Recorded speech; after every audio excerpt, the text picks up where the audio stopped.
The California sun beat down mercilessly on the Naval Special Warfare Command firing range as Lieutenant Sarah Castellano stepped out of the government sedan. Her Marine Corps dress uniform was crisp despite the heat, ribbons gleaming on her chest, including the expert rifle marksmanship badge that had earned her this controversial invitation. She adjusted her cover and walked toward the cluster of buildings where America's most elite warriors trained. Every step felt like walking through quicksand. She could feel them watching. Dozens of Navy SEALs gathered in small groups near the equipment shed, their conversations dying as she approached. Some crossed their arms, others exchanged knowing glances. A few didn't even try to hide their smirks. Sarah had expected this. She'd been the first woman in every shooting competition she'd ever entered since joining the Marines 6 years ago. The doubt, the skepticism, the barely concealed hostility, it was old news. But this was different.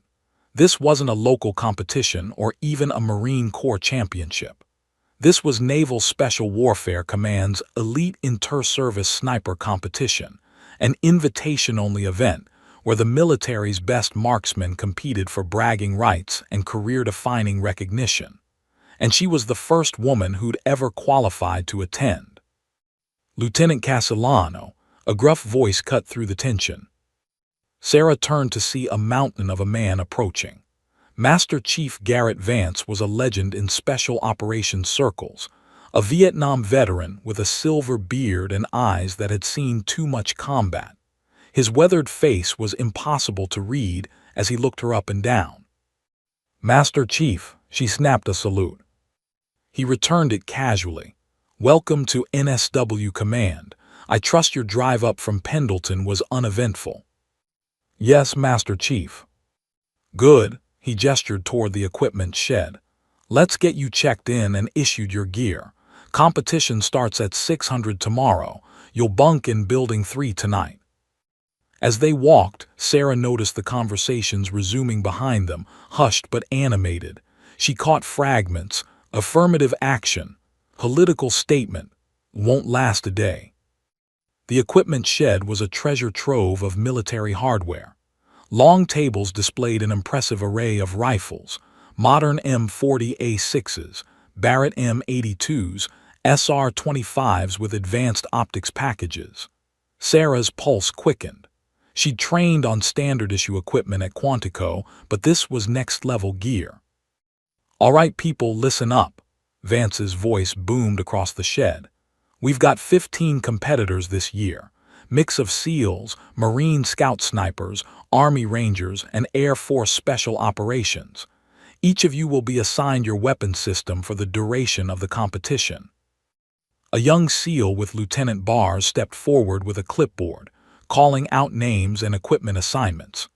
Sarah listened as competitors received state-of-the-art rifles with thermal optics, laser rangefinders, and advanced ballistic computers. Lieutenant Commander Morrison, SR-25 with Schmidt and Bender scope. Captain Rodriguez, Barrett M82A1 with Leupold Mark IV. Staff Sergeant Chen, M40A6 with Nightforce optics. The list continued. Each assignment was met with satisfied nods. These warriors were getting the tools that matched their skills. Finally, Lieutenant Castellano. Sarah stepped forward, her heart hammering. This was it, her first impression, her first equipment, the foundation of everything she'd worked toward. Master Chief Vance reached beneath the table and pulled out a battered green case that looked older than Sarah herself. The metal clasps were rusted. The canvas covering was frayed and stained.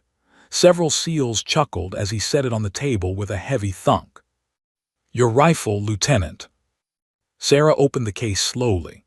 Inside, nestled in deteriorating foam, lay a Vietnam-era M14, a battle rifle that had seen better decades. The wood stock was scratched and worn. The barrel showed honest use. And mounted on top was a scope that had clearly been dropped hard. The mounting bracket was bent at an awkward angle, and through the glass, Sarah could see the reticle was completely misaligned, twisted almost 45 degrees.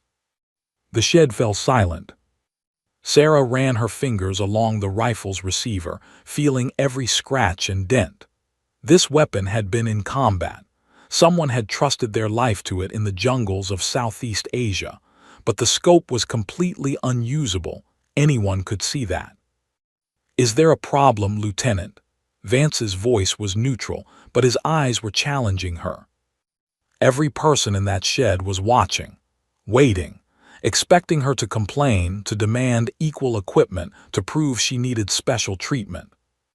Sarah met Vance's stare. "No, Master Chief, no problem." "Good. You've got 30 minutes to zero your weapon on the 100-yard range before dark." Sarah lifted the rifle from its case, feeling its weight. Heavier than modern rifles, more unwieldy, but there was something honest about it, solid. She examined the scope more closely. The mounting screws were stripped. The internal mechanism was damaged beyond field repair.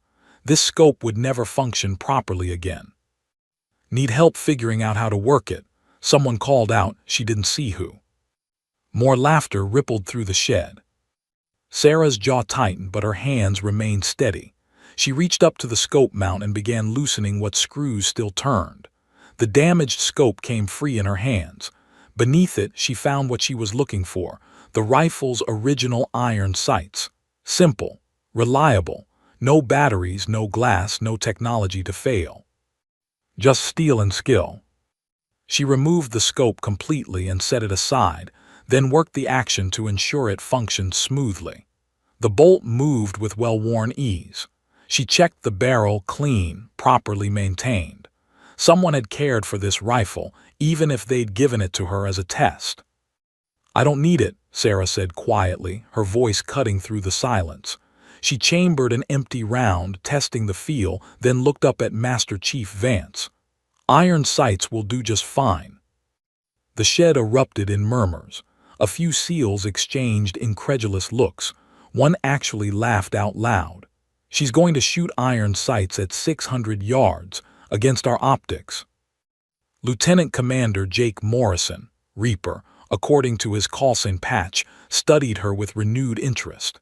He was a lean man with calculating eyes and the quiet confidence of someone who'd survived multiple deployments. Unlike the others, he wasn't smiling. He was evaluating. Master Chief Vance's weathered face remained impassive. "Your call, Lieutenant. Range is outside. You've got 28 minutes of daylight left." Sarah collected her ammunition allotment, military-grade 7.62 NATO rounds, and headed for the door. As she passed the other competitors, she heard the whispers resume. "This is going to be embarrassing. She won't make it past day one." What was Command thinking? Sarah stepped into the golden California evening, the Pacific breeze cooling her face. The 100-yard range stretched before her, targets waiting in neat rows. She walked to the firing line, set her rifle down carefully, and began her pre-shoot routine, the same one her father had taught her in the mountains above Big Sur when she was 12 years old. Behind her, several competitors had followed outside to watch. They leaned against the shed wall, arms crossed, ready for the show. Sarah ignored them. She loaded 5 rounds, assumed a solid prone position, and aligned her iron sights on the target. No computers calculated windage. No laser measured distance. No thermal imaging revealed heat signatures. Just her eyes, her breath, and her father's voice in her memory. "Technology is a crutch, Sarah. Learn to shoot with your heart and your head. Everything else is just decoration." She exhaled slowly, let her heartbeat settle into a steady rhythm, and squeezed the trigger. The M14 roared, its recoil solid and true against her shoulder. Downrange, a perfect hole appeared in the 10-ring. Sarah chambered her second round, made a minute adjustment for the rifle's personality, and fired again. Another perfect 10. By her 5th shot, the group of spectators had grown silent. All 5 rounds had clustered within a 2-inch circle at center mass, performance that matched or exceeded what the others had achieved with their advanced optics. Sarah stood, cleared her weapon, and turned back toward the shed. Master Chief Vance stood at the edge of the range now, binoculars in hand. He'd been watching through the glass. Their eyes met across the distance. Vance nodded once, barely perceptible, then turned and walked away. Lieutenant Commander Morrison remained, still studying her. "Where did you learn to shoot like that, Lieutenant?" Sarah shouldered her rifle. "My father, Marine Scout Sniper, Key San, 1968. He taught you well." "He taught me that real marksmen don't need crutches, sir. They need discipline." Morrison's lips curved into a slight smile. "Tomorrow's going to be interesting." Sarah walked past him toward her assigned barracks, the old M14 comfortable on her shoulder. Behind her, the sunset painted the Pacific coast in shades of orange and red. Tomorrow, the real test would begin. But tonight she'd already sent a message. "Underestimate her at your own risk." Dawn broke over Naval Special Warfare Command with the kind of crystalline clarity that made snipers smile. Not a cloud in the sky, minimal wind, perfect visibility stretching for miles across the range. Sarah had been awake since 4:30, running through her morning routine with mechanical precision. Physical training, shower, equipment check, and a breakfast that was pure fuel: oatmeal, eggs, black coffee. Now, standing on the firing line at 5:45, she could feel the weight of expectation pressing down on every competitor. 15 of the military's best marksmen, all gathered for one purpose: to prove they were the deadliest shooter in America's arsenal. "Gentlemen and lady," Master Chief Vance's voice boomed across the range, "welcome to Day 1. Today's challenge is straightforward: 600-yard precision shooting. 5 rounds, 5 targets, standard silhouettes. You'll be scored on accuracy and grouping. Wind is calm at 4 miles per hour from the west. Temperature is 68 degrees, humidity at 42%. He paused, his hard eyes scanning the line. "Your equipment may be different, but the standard is the same: excellence. Nothing less." Sarah glanced down the line at her competition. To her left, 3 Navy SEALs stood with their advanced rifles, tactical gear gleaming in the morning sun. Lieutenant Commander Morrison, Reaper, was among them, his SR-25 equipped with a Schmidt and Bender scope that cost more than her first car. Beyond him, Army Rangers and Air Force Special Operators adjusted their weapons, checking ballistic computers and laser rangefinders. And then there was Sarah, holding a rifle that had been obsolete before she was born. "Shooters will rotate in alphabetical order by last name," Vance continued. "Lieutenant Castellano, you're up third." Perfect. She'd see how others performed first, get a read on the range conditions, watch for subtle wind patterns the flags might miss. The first shooter was Captain Bradley, an Army Ranger with a reputation for cold-bore shots. His rifle was a thing of beauty, a custom AR-10 with every upgrade imaginable. He assumed his position, and the range fell silent except for the gentle flutter of wind flags. 5 shots rang out in steady succession, professional, controlled. "For 10s, 1-9, the range officer called out. Total score 49. Solid performance. The 9 had clipped the edge of the 10 ring, barely a miss at all. Bradley stood and nodded, satisfied. The second shooter was a SEAL named Lieutenant Haskins. Sarah had heard he'd completed 3 deployments to Afghanistan, racking up over 30 confirmed kills. He approached the line with quiet confidence, his M40A6 an extension of his body. His 5 shots came even faster than Bradley's. 5 10s, perfect score 50. Murmurs of approval rippled through the competitors. Haskins had set the bar high. "Lieutenant Castellano, you're up," Vance called. Sarah walked to the firing line, every eye following her. She could hear the whispered comments. "Let's see what she's got. Iron sights at 600, this should be interesting. Probably won't even hit the target." She tuned them out. Years of competitions had taught her how to build walls in her mind, creating a space where only she and the target existed. Sarah set down her shooting mat, assumed a solid prone position, and loaded 5 rounds into the M14's magazine. The brass cartridges caught the morning sun as she chambered the first round. 600 yards downrange, her target waited, a simple silhouette black against the white backing. Without optics, it appeared small, barely larger than her thumbnail from this distance. But Sarah didn't need to see details. She needed to see the fundamentals. She settled her cheek against the wooden stock, feeling its familiar contours. Through the iron sights, she aligned the front post with the rear aperture, creating that perfect figure eight that her father had drilled into her consciousness. The target sat at the top of her front sight post. Now came the mathematics. Range 600 yards. Wind 4 miles per hour from the west, call it half a minute of angle. Elevation, sea level, no significant adjustment needed. Temperature, cool morning, air is dense, bullets will fly true. Humidity is moderate, negligible effect at this distance. Her father's voice echoed in her memory. The rifle doesn't think, Sarah. You do the thinking. You do the math. The rifle just does what you tell it. Sarah made her adjustments, shifting her point of aim ever so slightly to compensate for the gentle westerly breeze. She controlled her breathing, letting it settle into the rhythm she'd practiced 10,000 times. Inhale, exhale, natural pause. The world narrowed to a single point. Her finger caressed the trigger, not a pull, but a gentle squeeze that seemed to surprise even her when the rifle fired. Crack! The M14's recoil was sharp but manageable, driving straight back into her shoulder. Downrange, through the iron sights, she couldn't see where the bullet had struck, but she felt it. She knew. Center mass. Sarah chambered her second round, her movements economical and practiced. She'd learned long ago not to rush between shots. Each one deserved its own moment, its own calculation. The wind hadn't changed, temperature steady. She made an infinitesimal adjustment.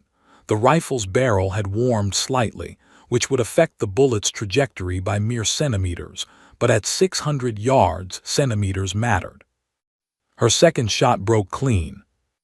Third shot, fourth, fifth. Each one felt perfect. That indefinable sensation when everything aligns. Breath, trigger squeeze, sight picture. The universe itself seeming to hold still for that fraction of a second when the firing pin strikes the primer. Sarah cleared her weapon, stood, and stepped back from the line. Her face betrayed nothing, but her heart hammered in her chest. She'd done everything right, but without a spotting scope, she couldn't see her results. The range officer walked downrange with binoculars, examining her target. The silence stretched. Sarah could feel every competitor's eyes on her back. The range officer's voice crackled over the loudspeaker. Stand by for scoring. Master Chief Vance walked to the observation post, took the binoculars, and looked for himself. His weathered face remained impassive, but Sarah noticed his eyebrows rise slightly, the first crack in his stoic expression. Vance lowered the binoculars and keyed his radio. Confirm that score, petty officer. Confirmed, Master Chief. Vance's voice boomed across the range. 5 tens, perfect score, 50, all rounds within a 4-inch group. The silence that followed was deafening. Sarah allowed herself the smallest smile, not because she was surprised, she'd felt every shot land true, but because she could feel the shift in the air around her. The whispers had stopped. The smirks had vanished. Lieutenant Commander Morrison was the first to speak. He'd moved closer to the observation post to see her target through the spotting scope. That's a tighter group than mine was, he said, loud enough for others to hear. And I was using a scope that costs $8,000. Beginner's luck, someone muttered from the back of the group. Morrison turned, his eyes hard. Luck doesn't put 5 rounds in 4 inches at 600 yards, skill does. Captain Bradley, the Army Ranger, approached Sarah with his hand extended. Hell of a shooting, Lieutenant. That was impressive. Thank you, sir. But not everyone was convinced. Lieutenant Haskins, the SEAL who'd also shot a perfect 50, crossed his arms. One good run doesn't prove anything. Let's see if she can keep it up when the pressure increases. Looking forward to it, Sarah replied evenly.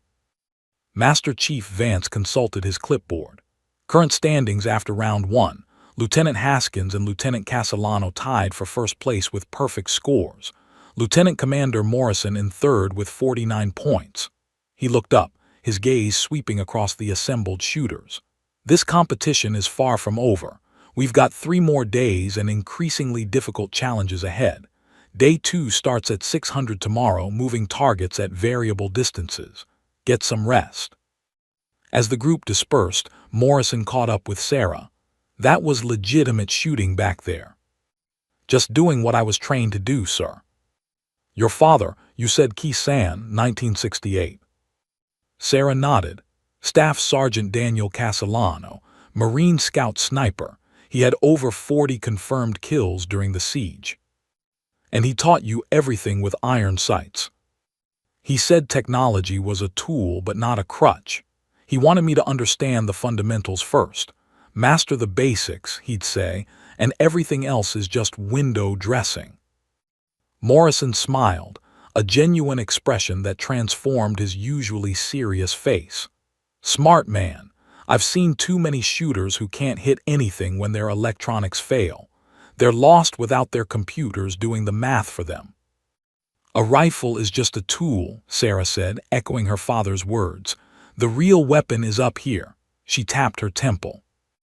I'm starting to believe that. Morrison extended his hand. Jake Morrison, though everyone calls me Reaper. Sarah Castellano, though I'm guessing you already knew that. Fair point. He glanced back at the range where her target was being collected for official scoring records. You've got people nervous, Sarah. That's a good thing. Means you're a threat. I'm not here to make friends, sir. Good, because this competition is about to get a lot harder. Moving targets tomorrow, distances from 400 to 1,000 yards, variable speeds, limited engagement windows. Your iron sights are going to make that challenging. I've shot moving targets before. Not like these, but there was respect in his voice, not doubt. Get some rest. Tomorrow's going to test everyone. As Morrison walked away, Sarah headed toward the armory to clean her rifle. The morning sun climbed higher, promising a hot afternoon. She had the rest of the day to prepare for tomorrow's challenge, to study her equipment, to run through scenarios in her mind. But for now, she allowed herself a moment of satisfaction. She'd proven she belonged here. The question was, could she stay on top? Only time and 4 more days of competition would tell. Day 2 arrived with the metallic taste of competition in the air. Sarah woke at 400 to the sound of rain pattering against her barracks window, a light drizzle that would complicate everything. Moving targets were difficult enough in perfect conditions. Add moisture, changing light and variable winds, and the challenge multiplied exponentially. She reached for her gear in the darkness, her hands moving with practiced efficiency. But something felt wrong. Her ammunition box, which she'd carefully organized the night before, seemed lighter than it should be. Sarah flicked on her small tactical light and opened the container. 30 rounds. She'd counted 45 last night. Her jaw tightened. 15 rounds were missing, gone without explanation. Someone had entered her room while she slept. The door lock showed fresh scratches around the mechanism. Amateur work but effective. Sarah checked her remaining ammunition carefully, inspecting each cartridge under the light. These appeared intact, no visible damage, proper weight, correct seating. But the missing rounds sent a clear message. Someone wanted her to fail. She logged the discrepancy in her competition notebook, noting the time and details. When this was over, she'd report it properly. But right now, she had a competition to win, and dwelling on sabotage wouldn't help her shoot straight. By 600, the rain had stopped, leaving the range shrouded in morning mist. The moisture made everything glisten, target rails, grass, even the bullets waiting in magazines. Master Chief Vance stood at the command post, rain gear over his uniform, looking like a statue carved from granite. Day 2, gentlemen and Lieutenant Castellano, he began, his voice cutting through the damp air.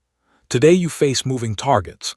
Distances range from 400 to 1,000 yards. Speeds vary from 2 to 15 miles per hour. Direction changes are random.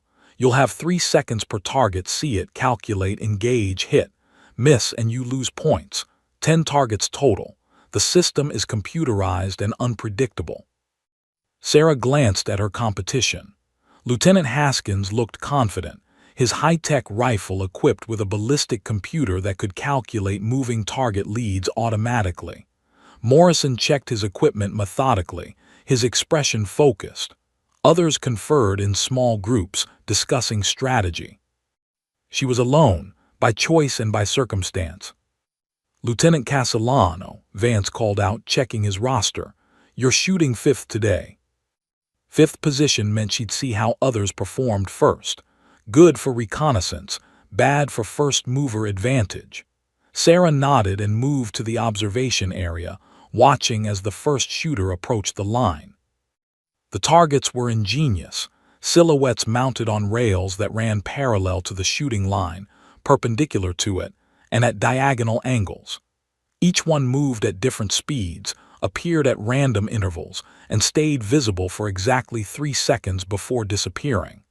Electronic sensors recorded hits and misses with unforgiving accuracy. The first shooter, an Air Force Special Operations sniper named Captain Williams, managed 6 hits out of 10. Respectable but not exceptional. Second shooter, 7 hits. Third, 5 hits. The moving targets were proving brutally difficult. Fourth was Morrison. Sarah watched intently as he assumed his position, his SR-25 ready. The first target appeared at 600 yards, moving left to right at roughly 10 miles per hour. Morrison's rifle barked, hit. Second target, 800 yards, moving right to left, hit. He worked through the sequence with mechanical precision. 9 hits, 1 miss, the range officer announced. Lieutenant Commander Morrison leads Day 2. Morrison stood and caught Sarah's eye. There was a question in his gaze. Can you match that with iron sights? Lieutenant Castellano, you're up. Sarah walked to the line, feeling the damp ground beneath her boots. She chambered her first round and assumed a modified prone position, one that allowed for faster transitions between targets. With iron sights, she couldn't track targets through a scope. She'd have to acquire, calculate, and fire almost instantaneously. Moving targets are about prediction, not reaction, her father's voice echoed in her memory. She was 12 years old again in the mountains above Big Sur, watching deer move through the forest. You don't aim where they are. You aim where they're going to be, feel their rhythm, become part of their movement. The first target appeared at 500 yards, moving diagonally across her field of view at moderate speed. Sarah's mind processed the variables instantly. Distance, velocity, angle of movement, wind drift. Her front sight post led the target by what felt like instinct, but was actually thousands of hours of practice translated into muscle memory. She squeezed the trigger. Hit. Target 2 appeared at 900 yards, barely visible through the morning haze, moving perpendicular to her position. Longer distance meant more lead time, more wind drift, more variables. Sarah adjusted, her breathing controlled, and fired. Hit. She moved through the sequence like a machine, each calculation happening faster than conscious thought. Target 3, hit. Target 4, hit. Target 5, hit. 6, 7, 8. The 9th target was the hardest yet, 1,000 yards, moving at maximum speed, appearing from behind cover for only 3 seconds. Sarah saw it, calculated the lead, adjusted for the increased distance and speed, and fired in one smooth motion. The sensor light remained dark, miss. She'd let it too far, damn. 1 target remained. Sarah cleared her mind, refusing to dwell on the miss. The final target would determine if she could match Morrison's score or fall behind. It appeared at 650 yards, moving erratically, speed changes designed to throw off even computer-assisted calculations. Sarah watched its movement for 1 second, identifying the pattern. It wasn't truly random. There was a rhythm, a sequence. 2 seconds left. She led the target, accounting for its deceleration phase, and fired. Hit. 9 hits, 1 miss, the range officer called out. Lieutenant Castellano ties Lieutenant Commander Morrison for first place on day 2. The range fell silent. Tying the competition's best shooter while using iron sights against moving targets was beyond what anyone had expected. Even Haskins, who'd shot next and managed only 7 hits, looked at her with grudging respect. But Sarah felt the weight of that 1 miss. It nagged at her, even as competitors congratulated her on matching Morrison's performance. Perfect wasn't good enough. She needed to be better. As the morning progressed, the remaining shooters completed their runs. The final standings showed Morrison and Sarah tied for the day at 9 hits each, with Haskins in third at 7 hits. Overall competition standings had Morrison in first by 1 point, his perfect score from day 1 giving him the edge. Sarah was in second place, close but not leading. During the lunch break, she found Morrison near the equipment shed, cleaning his rifle. He looked up as she approached. "Hell of a performance out there," he said genuinely. "That 9th target was nearly impossible. I missed it too on my practice runs yesterday." "You practiced yesterday?" "We all did after the day 1 competition ended, didn't you?" Sarah's expression darkened. "I wasn't informed there were practice sessions." Morrison's eyes narrowed. "That's not right. Everyone should have been notified." He paused, studying her face. "What else has gone wrong?" She hesitated, then decided trust had to start somewhere. "Someone took 15 rounds from my ammunition supply last night, broke into my quarters while I slept." "Did you report it?" "Documented it. I'll file a formal report after the competition." "File it now," Morrison said firmly. "This isn't just about competition integrity, it's about your safety. Tampering with a competitor's equipment or supplies is grounds for immediate disqualification and possible criminal charges." "I don't want special treatment." "It's not special treatment, it's basic fairness." Morrison stood, his expression serious. "Look, Sarah, I don't know what you're trying to prove here, but you don't have to do this alone. You've earned your place. Let the system work." Sarah considered his words. Pride versus pragmatism. Her father had always said pride was a sniper's worst enemy. It clouded judgment and got people killed. "I'll report it to Master Chief Vance before dinner," she said finally. "Good." Morrison returned to cleaning his rifle, then added, "For what it's worth, that shooting this morning was some of the best I've ever seen. Iron sights against moving targets at 1,000 yards. Most people would say that's impossible." "My father never taught me to believe in impossible." "Kisan, right? What was his final tally?" 43 confirmed, but he never talked about the number. He said every shot was a human life and that weight never leaves you. Morrison nodded slowly. "He sounds like he was a wise man." "He was. He taught me that being a sniper isn't about killing, it's about protecting. Every shot you take saves friendly lives. That's the burden and the honor." "I wish more shooters understood that." Morrison finished reassembling his rifle. Day 3 tomorrow, long-range precision in variable conditions. Weather forecast says possible rain and wind. Your iron sights might actually give you an advantage if the electronics start acting up. "We'll see," Sarah said noncommittally. But as she walked away, she felt something shift. Morrison wasn't just a competitor anymore. He was becoming an ally. And in a competition designed to isolate and test individual warriors, having one person in your corner made all the difference. That evening, Sarah reported the missing ammunition and broken lock to Master Chief Vance. His face remained impassive as he took notes, but his eyes betrayed a cold anger. "I'll have security review the barracks footage," he said quietly, and I'll personally inspect your equipment and supplies going forward. This ends now." "Thank you, Master Chief." "Don't thank me, Lieutenant, just keep shooting the way you have been." He paused, then added, "Your father would be proud." Those 5 words meant more than any trophy ever could. Day 3 arrived with a vengeance. Sarah woke at 3:30 to the sound of wind howling against the barracks like a living thing. Through her window, she could see palm trees bending at impossible angles, their fronds whipping frantically in the gale. Rain didn't fall. It attacked horizontally, driven by winds that the weather report would later clock at 28 miles per hour with gusts exceeding 35.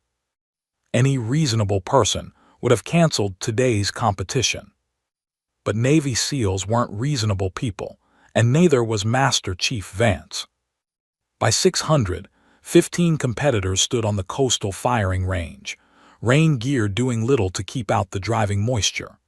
The range had been relocated to a clifftop position overlooking the Pacific, where wind patterns were notoriously unpredictable, eddies, gusts, and sudden calms that could change bullet trajectories in microseconds. Day 3, Vance's voice boomed over the wind, is about adaptation. Combat doesn't wait for perfect weather. Your enemy doesn't care if conditions are ideal. Today, you shoot in the storm. He gestured toward the targets barely visible through the rain and mist. Distances from 600 to 1,200 yards, 5 targets at each distance, variable wind conditions. Your equipment will be tested. Your skills will be tested. Most importantly, your mind will be tested. Sarah glanced down the line. Several competitors were already having trouble. Rain hammered their advanced optics, creating condensation inside the sealed scopes. One shooter wiped frantically at his lens, trying to clear the fog that kept reforming. Another tapped his ballistic computer, which flickered and died. Moisture had penetrated the supposedly waterproof casing. Morrison stood stoic, his SR-25 wrapped in a rain cover, his expression unreadable. Haskins looked frustrated, constantly adjusting his scope as water droplets distorted his sight picture. And then there was Sarah, standing in the deluge with her Vietnam-era M14 and its simple iron sights. No electronics to short out, no glass to fog, no batteries to fail. Just steel, wood, and skill.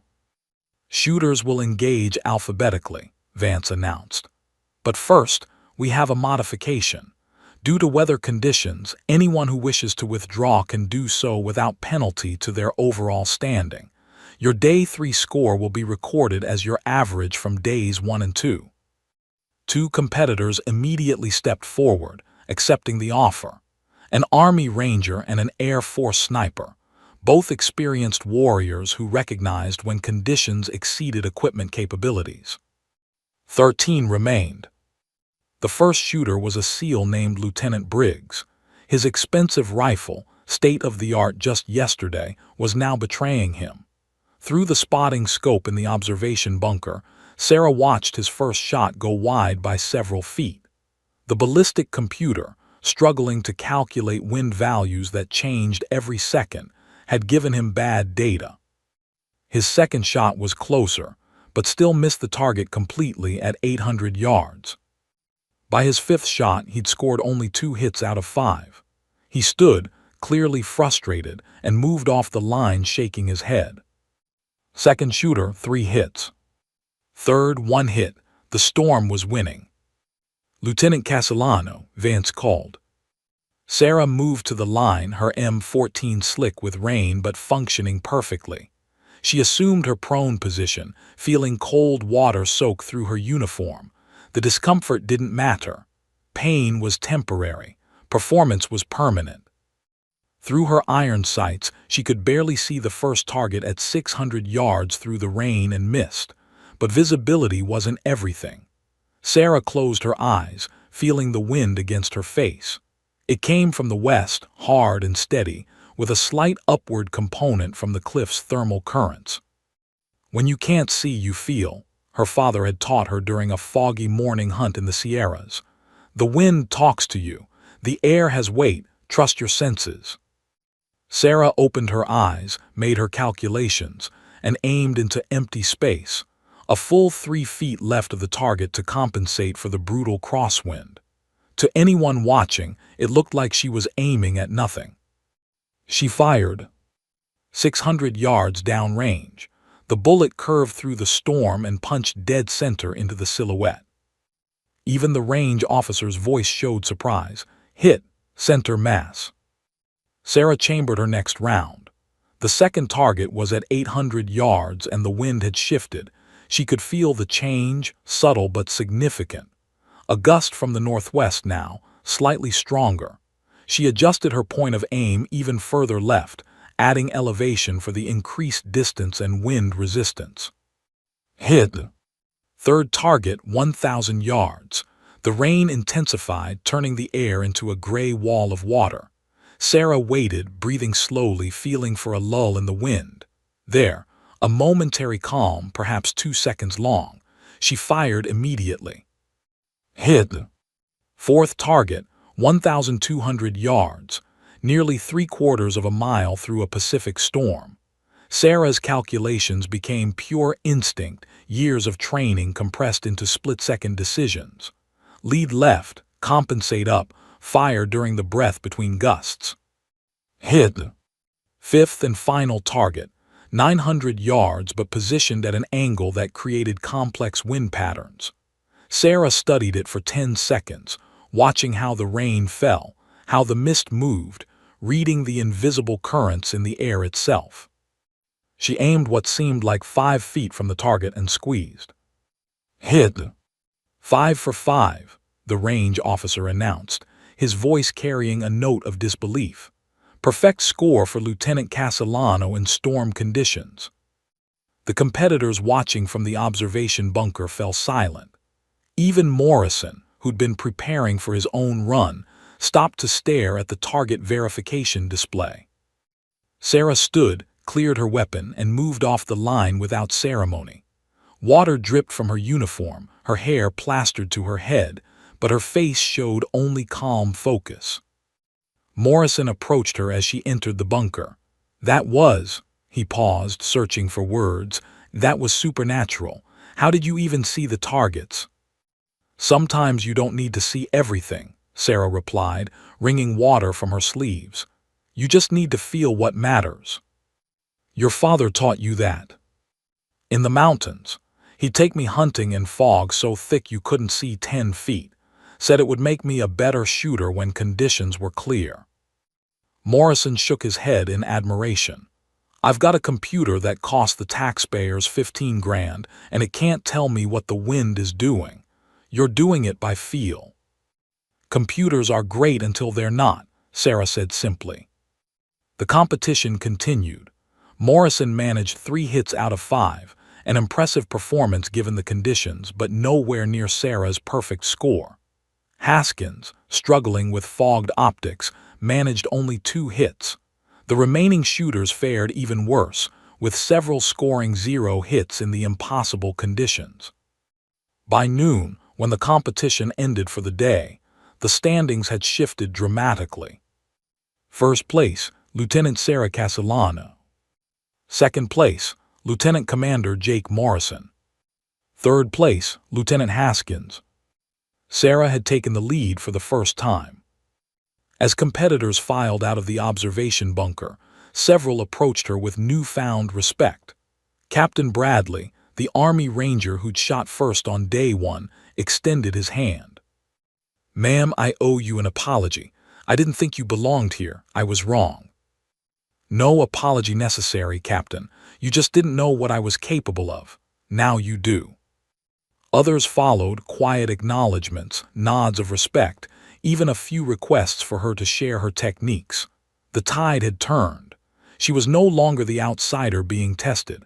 She was the competitor to beat. But not everyone was pleased. Lieutenant Haskins stormed past without a word, his face dark with anger.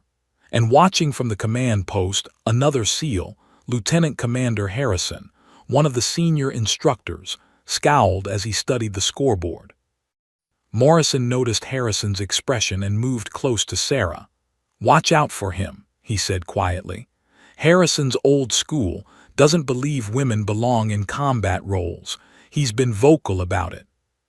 I've dealt with his type before. Not like this. Harrison has influence, and he doesn't lose gracefully. Sarah met Morrison's concerned gaze. I can't control what he does. I can only control my shooting. Just be careful, keep your equipment secure, trust your instincts. Before Sarah could respond, Master Chief Vance's voice boomed across the range. Lieutenant Castellano, a word. Sarah approached the command post, where Vance stood alone, rain dripping from his weathered face. For a long moment he simply looked at her, his expression unreadable. Then he spoke, his voice lower than usual. Your father and I served together. Did you know that? Sarah's heart skipped. No, Master Chief, he never mentioned your name. March 1968. Key San Combat Base. I was a young corpsman fresh in-country, scared out of my mind. NVA had us surrounded, over 20,000 of them against 6,000 Marines. The shelling was constant. Hell on earth. Vance's eyes grew distant, seeing another time. One morning, NVA sappers got inside our perimeter. They were heading for the aid station, would have killed everyone there, including me. Your father was positioned on Hill 861. He took them out, one by one in the fog and smoke. 17 shots, 17 kills. Saved my life and 30 wounded Marines. Sarah felt tears threatening but forced them back. He never talked much about the war. The good ones never do. Vance fixed her with a penetrating stare. I need to know something, Lieutenant. Why are you really here? Is this about proving women belong in combat, making a political statement? No, Master Chief. Then what? Sarah chose her words carefully. My father taught me to shoot. The Marines taught me to be a warrior. But I've spent 6 years fighting to be taken seriously, to be judged on my skills rather than my gender. I'm here because I earned this spot, and I'm going to win because I'm the best shooter in this competition. Vance's weathered face cracked into the smallest smile. That's the right answer. Your father had that same fire, quiet until someone questioned his ability, then he'd let his rifle do the talking. He taught me well. He did. Vance's expression hardened again. Security footage showed Lieutenant Commander Harrison near your barracks the night your ammunition went missing. No proof he took anything, but the timing is suspicious. I'm watching him. Sarah's jaw tightened, so Morrison had been right to warn her. What should I do, Master Chief? What you've been doing. Shoot straight, stay focused. Let me handle Harrison. Vance paused. Tomorrow is day 4, night shooting. Your iron sights will be a severe disadvantage. The other competitors have thermal and night vision equipment. I'll adapt. I believe you will. Vance glanced at the scoreboard where her name sat at the top. Your father would be proud, Sarah. You're not just representing yourself anymore. You're showing every woman in the military what's possible. As Sarah walked back to the barracks to dry off and prepare for tomorrow, she felt the weight of Vance's words. This competition had started as a personal challenge. Prove she belonged, honor her father's legacy, earn respect through performance. But somewhere along the way, it had become bigger than that. Now she was carrying the hopes of every woman who'd been told she wasn't strong enough, wasn't tough enough, didn't belong. The storm outside was passing. Tomorrow would bring new challenges. And Sarah Castellano would be ready. The sun set over Naval Special Warfare Command at 1847 hours, painting the Pacific sky in shades of blood orange and deep purple. By 1930, full darkness had descended, and with it came the most challenging test yet. Sarah stood on the night firing range, watching as her competitors checked their equipment. Thermal imaging scopes glowed with faint electronic light. Night vision devices were mounted and calibrated. Laser rangefinders with infrared capabilities were tested and retested.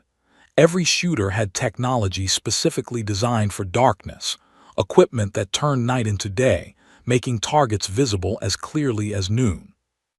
Every shooter except Sarah. Her M14 had no mounting rails for night vision, no thermal capability, no electronic aids whatsoever. In the darkness, she was as blind as any soldier from her father's generation, relying on eyes that nature had designed for daylight, not for hunting in the dark. Day 4, Master Chief Vance announced, his voice carried by speakers around the range, tests your ability to operate in denied environments. Night combat. No ambient light beyond starlight. Targets at ranges from 400 to 1,200 yards. But tonight, we add complexity. A murmur ran through the assembled competitors. Tonight's scenarios include hostage situations. You'll see silhouettes, some hostile, some civilian. You must identify friend from foe, engage threats, and preserve innocent lives. Shoot a hostage and you're disqualified immediately. Hesitate too long and the hostage dies anyway. You'll have 3 seconds per scenario to assess and engage. Sarah's stomach tightened. This wasn't just about shooting anymore. It was about judgment, about life and death decisions compressed into heartbeats. Lieutenant Castellano, Vance continued, his voice carefully neutral, you're aware your equipment lacks night vision capability. Yes, Master Chief. You're authorized to withdraw from tonight's competition. Your Day 4 score would be calculated as your average from previous days. Every eye turned to her. In the darkness, she could feel their gazes, some hopeful she'd quit, others curious to see if she'd actually try this impossible task. Morrison stood nearby, his expression concerned. Sarah, he said quietly, this isn't like the storm. In daylight, you could at least see the targets. In this darkness with iron sights, it's not just difficult, it's nearly impossible. Nearly, Sarah replied. Even I'm going to struggle, and I've got 20 grand worth of night vision equipment. You'll be shooting blind. Not blind, just shooting differently. Sarah thought back to one of her father's final lessons before he passed. She'd been 19, home on leave from basic training. He'd taken her to the mountains at midnight, no moon, clouds covering the stars. Turn off your flashlight, he'd said. Dad, I can't see anything. Not yet. Give your eyes time. Let them adjust. Human eyes are better than you think. We've just forgotten how to use them. They'd waited in silence for 30 minutes. Gradually, impossibly, the darkness had revealed itself, not as daylight but as gradations of shadow. Shapes emerged. Movement became visible. The night wasn't black. It was dark gray, charcoal, hints of silver from distant stars. Now, her father had whispered, can you see? And she could. Not clearly, not perfectly, but enough. I'm shooting, Sarah told Morrison firmly. Vance nodded once. Shooters will engage in reverse order of current standings. Lieutenant Castellano, you're last tonight. Sarah spent the next 2 hours watching others perform. Morrison went first, his night vision equipment allowing him to identify and engage targets with impressive accuracy. He completed 8 scenarios successfully, missing only 2 where the lighting conditions were especially poor. Haskins managed 6 successful scenarios, solid performance, but he'd hesitated on 2 shots, resulting in simulated hostage deaths. As each shooter performed, Sarah studied everything. She watched where targets appeared, noting patterns in their placement. She observed how long each scenario lasted, memorizing timing sequences. Most importantly, she let her eyes adapt to the darkness, refusing to look at any light source, building her natural night vision to its maximum potential. Finally, Lieutenant Castellano, you're up. Sarah walked to the firing line, her M14 feeling heavier than usual. Or perhaps that was just the weight of impossibility pressing down on her shoulders. She assumed her position and waited for the first scenario. The range lights died completely, absolute darkness. Sarah closed her eyes for 10 seconds, then opened them slowly. The world wasn't black anymore. It was deep gray with hints of definition. She could see the outline of the scenario area, the vague shapes of building facades, the rectangular frames where targets would appear. Scenario 1, the range officer's voice announced. 3 silhouettes at 600 yards, 2 hostile, 1 civilian. Identify and engage, time starts. Now. 3 shapes materialized in the darkness, barely visible, more suggestion than substance. Sarah's mind processed information at lightning speed. The leftmost shape held something, a rifle, judging by the angular projection. Center shape, hands raised, no weapon. Rightmost, weapon shouldered, aggressive posture. Left target first. It was turning to aim. Sarah aligned her iron sights using muscle memory more than vision, leading slightly for the target's movement, and fired. Hit confirmed by the electronic sensor. Right target immediately, before it could engage the hostage. Fire. Hit. 2 seconds elapsed. The hostage remained standing, unharmed. Scenario 1 complete. No casualties. Sarah allowed herself one slow breath before the next scenario loaded. Scenario 2 appeared at 800 yards, even darker area, targets partially obscured by simulated building corners. 4 silhouettes this time. 3 civilians, 1 hostile. The hostile was crouched behind a civilian, using the innocent as a shield. Sarah waited, watching. Movement. The hostile shifted slightly, exposing his shoulder and head for a fraction of a second. She fired into that sliver of space. Hit, hostage unharmed. By Scenario 7, Sarah had entered a state beyond conscious thought. Her shooting had become pure instinct, eyes processing shapes, mind calculating angles, hands moving the rifle before her brain fully registered the decision. She was operating on a level that transcended technique, accessing something primal and perfect. Scenario 8 was the nightmare scenario. Target at 1,200 yards, the range officer announced. Hostage situation, low light conditions, partial obstruction. Time starts. Now. Sarah strained her eyes into the darkness. 1,200 yards, nearly 3/4 of a mile in near total darkness. She could barely see the scenario area, just the faintest suggestion of vertical shapes. Then she saw it. Movement. The smallest shift in shadow density. A hostile silhouette behind a hostage, but positioned so any shot risked hitting the innocent. Sometimes, her father's voice echoed in her memory, you don't shoot what you see, you shoot what you know is there. Sarah couldn't see the target clearly enough to aim conventionally, but she'd watched 8 other shooters attempt this scenario. She knew where the hostile had to be positioned based on the scenario's geometry. She understood the angles, the spacing, the mathematical certainty of where a threat would stand to use a hostage as a shield effectively. She aimed at empty darkness, trusting mathematics over vision, and fired. For 3 heartbeats, silence. Then hit confirmed, hostage secure, scenario 8 complete. The range erupted. Even competitors who'd been skeptical all week were standing now, staring at the darkness where Sarah had just accomplished something that shouldn't have been possible. Morrison was the first to reach her as she cleared her weapon. That last shot, Sarah, you couldn't even see the target. How? I didn't need to see it, she replied quietly. I knew where it had to be. Master Chief Vance's voice cut through the commotion. Perfect score. 8 scenarios, 8 successful completions, 0 hostage casualties. Lieutenant Castellano extends her lead. The scoreboard updated.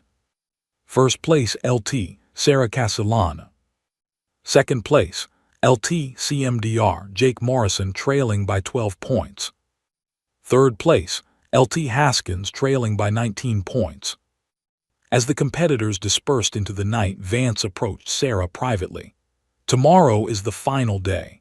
Live fire combat simulation, the most complex scenario we've ever designed.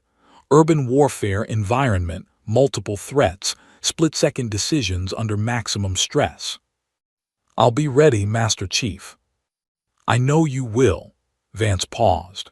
Lieutenant Commander Harrison submitted a formal complaint tonight, Claims your performance is statistically impossible without technological aid. He's demanding an equipment inspection. Sarah's jaw tightened. Let him inspect, he won't find anything.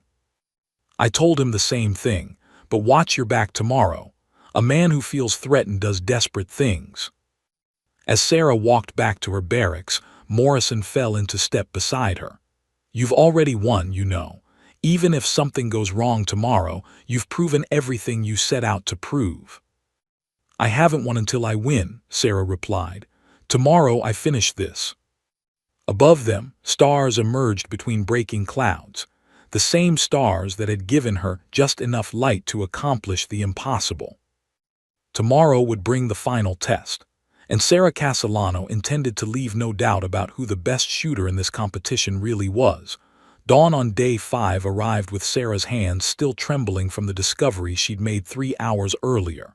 In the pre-dawn darkness, she'd inspected her ammunition for the final competition, and found that nearly half the cartridges had been tampered with. Damaged casings, improperly seated primers, powder loads that felt wrong. Someone had replaced her carefully prepared rounds with sabotaged ammunition that could misfire, jam her rifle, or even cause a catastrophic failure that might injure her. She'd reported it immediately to Master Chief Vance, who'd launched an investigation and provided her with fresh ammunition from the armory's secured stock. But time had been against her, barely enough time to inspect the new rounds, no time to practice with them, and now the final challenge was beginning. Day 5, Vance's voice boomed across the range at 600 sharp. Final competition, live-fire urban combat simulation. You'll navigate a mock city environment with multiple buildings, civilians, hostiles, and high-value targets. Scenarios include close-quarters battle, long-range precision shots, and moral judgment calls. Equipment failures, unexpected threats, and time pressure will test everything you've learned. Sarah stood in full combat gear, her M14 loaded with the replacement ammunition. Beside her, Morrison checked his equipment one final time. Haskins stretched, his face set with determination. 11 competitors remained. 4 had withdrawn over the previous days, unable to handle the pressure or defeated by equipment failures. You'll enter the urban environment individually, Vance continued. Course completion time is 60 minutes. Fail to complete within that window and you're disqualified. Shoot a civilian, disqualified. Fail to eliminate a high-value target, major point deduction. This is the culmination of everything we've tested this week. Vance's eyes found Sarah's. Lieutenant Castellano, due to the sabotage discovered this morning, you're authorized to withdraw with your current standing intact. Negative, Master Chief. I'm completing the course. A slight nod from Vance. Alphabetical order. Lieutenant Castellano, you're up third. The first shooter entered the urban environment, a maze of building facades, alleyways, and elevated positions constructed to simulate hostile territory. Gunfire echoed from within. 20 minutes later, he emerged, having completed 6 of 10 scenarios successfully. The second shooter, a SEAL named Petty Officer Davis, managed 7 completions but had hesitated on a critical hostage rescue, resulting in a simulated civilian death. He exited the course visibly shaken. Lieutenant Castellano, Vance called. Sarah stepped to the entry point, her heart rate controlled, her breathing steady. She'd spent her entire life preparing for this moment, not just the past 5 days, but every hour on the range with her father, every competition she'd won, every doubter she'd proved wrong. The buzzer sounded. She entered the urban maze. Immediately, her training took over. She moved along the walls, rifle at the ready, scanning for threats. The first scenario appeared, 2 hostiles at 40 yards in a simulated market area, civilians scattered throughout. Sarah identified the threats instantly, distinguished them from innocents by their weapons and aggressive postures. 2 shots, 2 down. She moved forward. The second scenario was more complex. A building interior, multiple rooms, threats at various distances. Sarah cleared each room with precision, close quarters shooting at 10 yards, then a sudden long-range target appearing at a window 300 yards distant. She dropped to one knee, acquired the target through her iron sights and fired. Hit. Scenario 3. Rooftop sniper at 800 yards, partially concealed behind cover. The target was barely visible, just a sliver of silhouette showing. Sarah calculated the angle, adjusted for the morning wind, and squeezed the trigger. The target dropped. Then at Scenario 4, disaster struck. Sarah chambered a new round and felt the bolt resist, sluggish, not quite right. She pulled the trigger on a hostile threat at 200 yards and the rifle jammed. The cartridge had failed to seat properly, stopping halfway into the chamber. Time didn't stop. The threat remained. Civilians were in danger. Sarah's hands moved with practiced speed, muscle memory taking over. She executed immediate action: pull charging handle, lock bolt to rear, strip magazine, inspect chamber. A mangled cartridge was stuck. She used her cleaning rod section from her gear to drive it out, inspected the chamber for damage, reloaded, chambered a fresh round, and reacquired the target. 28 seconds. Most shooters would have panicked, failed, or given up. Sarah fired, hit. She continued through the course, her confidence growing with each completed scenario.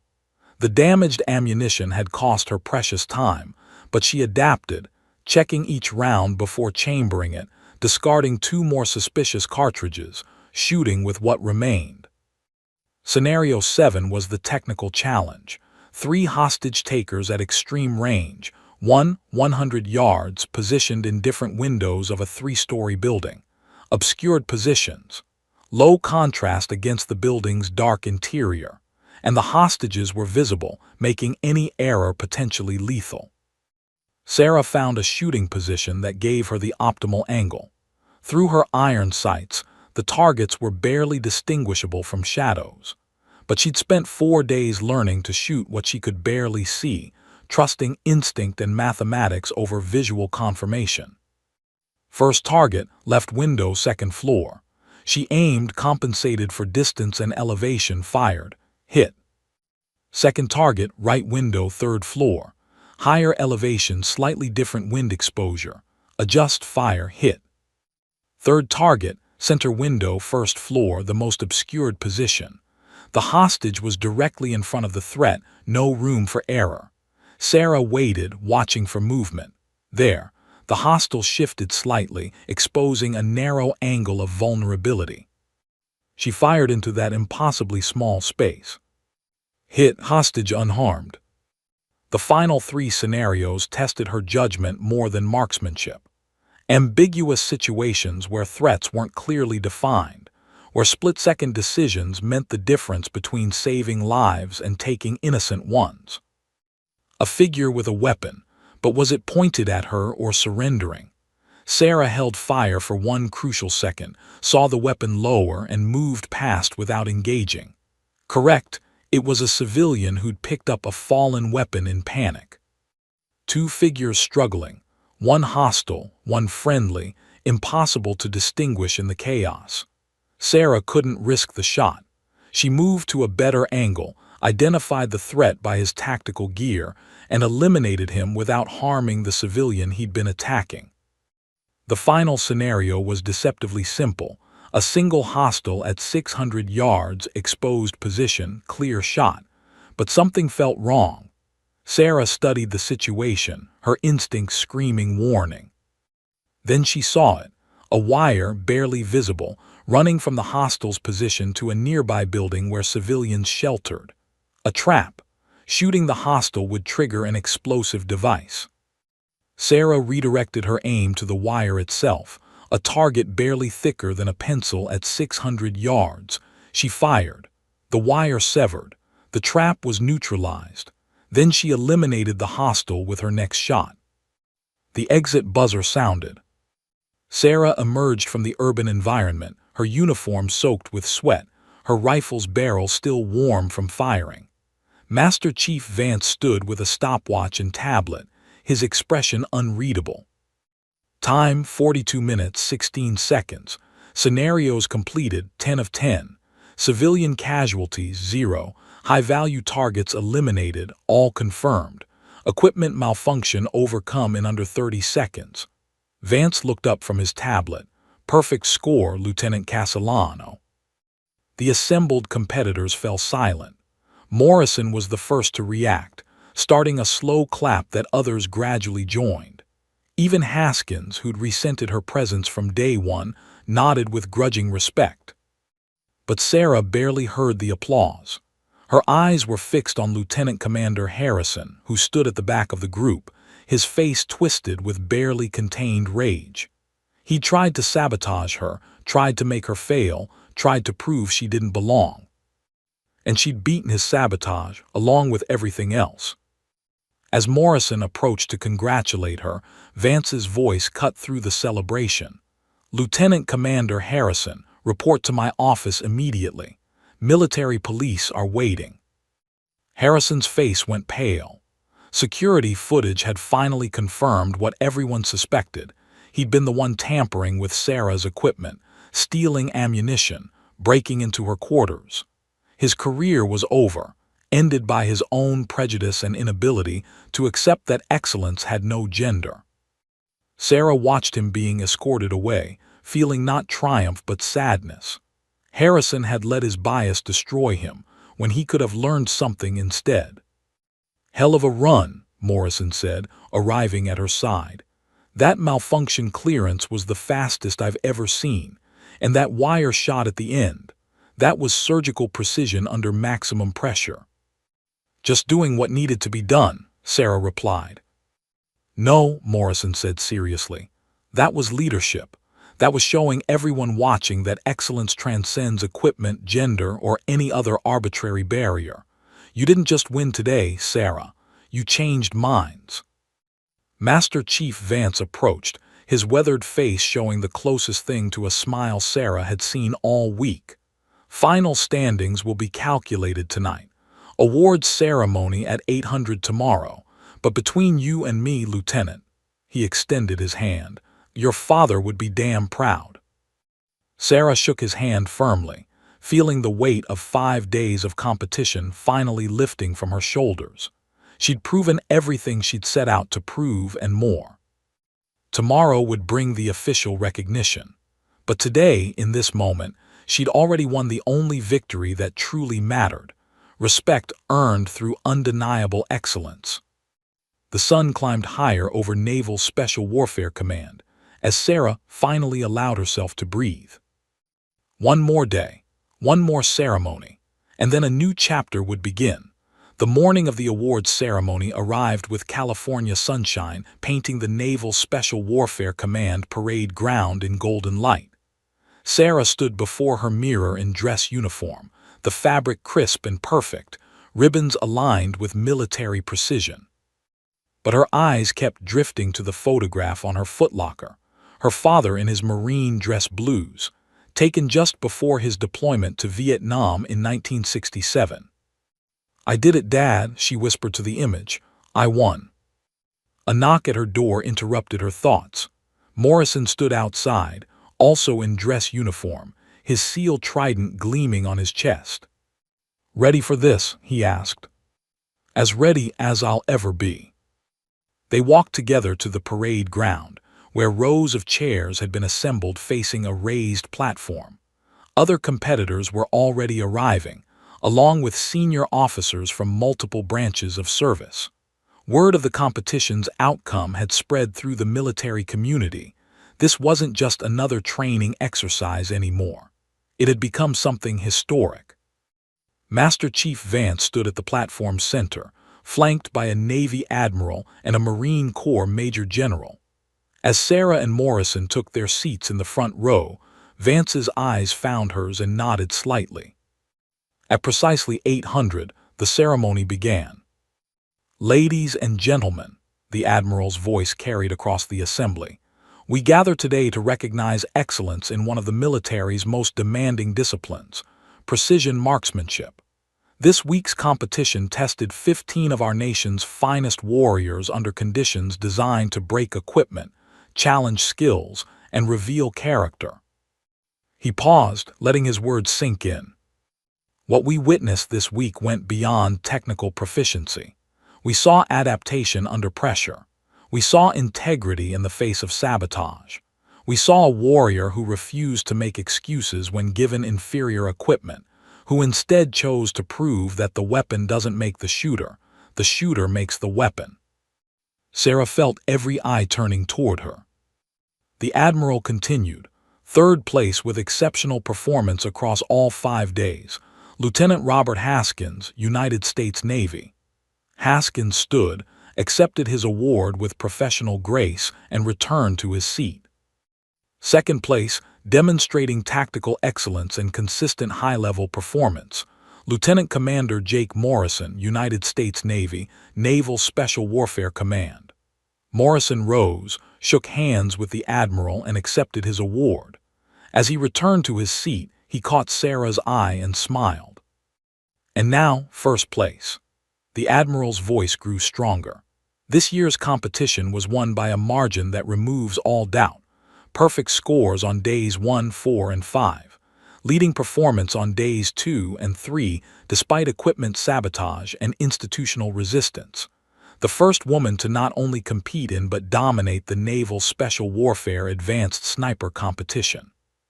Sarah stood, her heart pounding. Lieutenant Sarah Castellano, United States Marine Corps. The assembly erupted in applause, genuine, thunderous recognition from warriors who understood exactly what she'd accomplished. Sarah walked to the platform, each step feeling surreal, and saluted the Admiral. "Outstanding performance, Lieutenant," the Admiral said, handing her the trophy, a bronze statue of a sniper in prone position. "You've made history this week." "Thank you, sir. I was simply doing what my father taught me. Let your actions speak louder than words." The Admiral smiled. "Your father would be exceptionally proud, as are we all." But it was Master Chief Vance who stepped forward next, carrying something Sarah hadn't expected, a folded American flag and a small wooden case. "Lieutenant Castellano," Vance's gruff voice softened slightly, "your father, Staff Sergeant Daniel Castellano, served with distinction during the Siege of Khe Sanh. What you may not know is the full extent of his heroism on March 30th, 1968. Sarah's breath caught. Her father had never spoken about specific dates, specific actions. The war had been something he'd carried silently. Vance continued. "That morning, NVA sappers breached our perimeter. They were moving toward the aid station where 30 wounded Marines and 4 corpsmen, including me, were defenseless. Your father was positioned on Hill 861, over 800 yards away. In heavy fog with incoming artillery creating chaos, he engaged those sappers with his M14 rifle using only iron sights. The parade ground had fallen absolutely silent. 17 shots, 17 confirmed kills. He eliminated every enemy combatant before they could reach the aid station. He saved 34 lives that day, including mine." Vance's voice roughened with emotion. "Your father was recommended for the Silver Star, but the paperwork was lost during the base evacuation later that year. He never received the recognition he earned." Vance opened the wooden case, revealing a gleaming Silver Star medal. "Lieutenant Castellano, on behalf of the United States Marine Corps and a grateful nation, it is my honor to present your father's Silver Star, 58 years late, but no less deserved. And it is my privilege to place it in the hands of his daughter, who has proven that his legacy of excellence continues."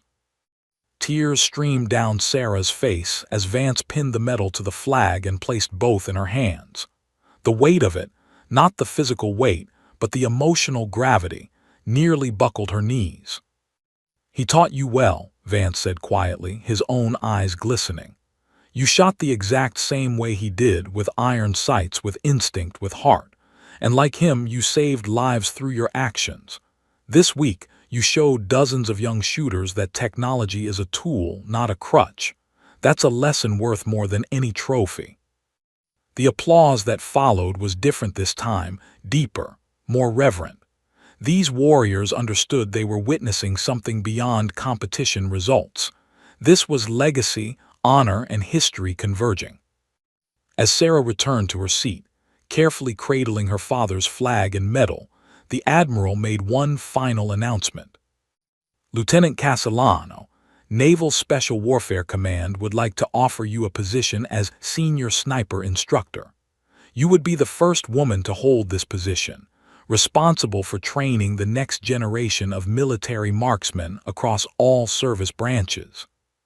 Sarah stood again, her voice steady despite her tears. I accept, sir, with honor. The ceremony concluded, but the real moment came afterward, when the SEALs who doubted her on day one approached individually to shake her hand. Ma'am, Petty Officer Davis said, the young SEAL she'd helped during the storm, would you consider being my primary instructor? I want to learn to shoot like you do. I'd be honored. Others followed with similar requests. Even Haskins approached, his pride finally set aside. You earned this, Lieutenant, fair and square. I'd appreciate the chance to learn from you. As the crowd dispersed, Morrison found her standing alone, looking at her father's silver star in the morning light. What are you thinking? He asked. That he was right. He always said the deadliest weapon isn't in your hands, it's between your ears. Technology fails, equipment breaks, but knowledge, discipline, and heart never quit. Wise man, Morrison paused. There's something else. I've been assigned as your partner for an upcoming Joint Task Force deployment. 6 months overseas advisory role, if you're interested. Sarah looked at him, this warrior who'd stood by her when others doubted, who'd offered respect before she demanded it, who'd become not just an ally but a friend. When do we leave? 4 weeks. Gives you time to settle into your instructor role first. As they walked back toward the buildings, Sarah glanced one more time at her father's photograph in her mind. Young, strong, certain. He'd given her the tools. The Marines had given her the opportunity. But she'd given herself the courage to prove that excellence has no gender, no limits, no barriers except those we accept. Behind them, her ancient M14 rifle rested in the armory, now marked for preservation. A museum piece that had defeated modern technology through simple truth. The shooter makes the weapon deadly, not the other way around. That evening, Sarah sat in her new office at the Naval Special Warfare Training Center, her father's silver star on her desk beside her trophy. Tomorrow, she'd begin training the next generation of snipers. She'd teach them what her father had taught her, that fundamentals matter more than equipment, that integrity matters more than ego, that excellence is earned through sweat, discipline, and the refusal to accept anything less than your best. Her phone buzzed with a message from Morrison. Dinner. We should celebrate properly. Sarah smiled and replied, only if you're buying. Competition winners don't pay for their own meals. Deal. See you at 1900. She stood and walked to her window, watching the sun set over the Pacific, the same ocean her father had crossed in 1967, heading toward a war that would define him. He'd come home changed but unbroken, carrying skills and wisdom he'd passed to his daughter. And now, decades later, that legacy had come full circle. Sarah Castellano, Lieutenant, United States Marine Corps, first-place champion of the Naval Special Warfare Advanced Sniper Competition, senior sniper instructor, had proven beyond doubt what her father always knew. True warriors are forged not by the weapons they carry, but by the fire within their hearts. The end.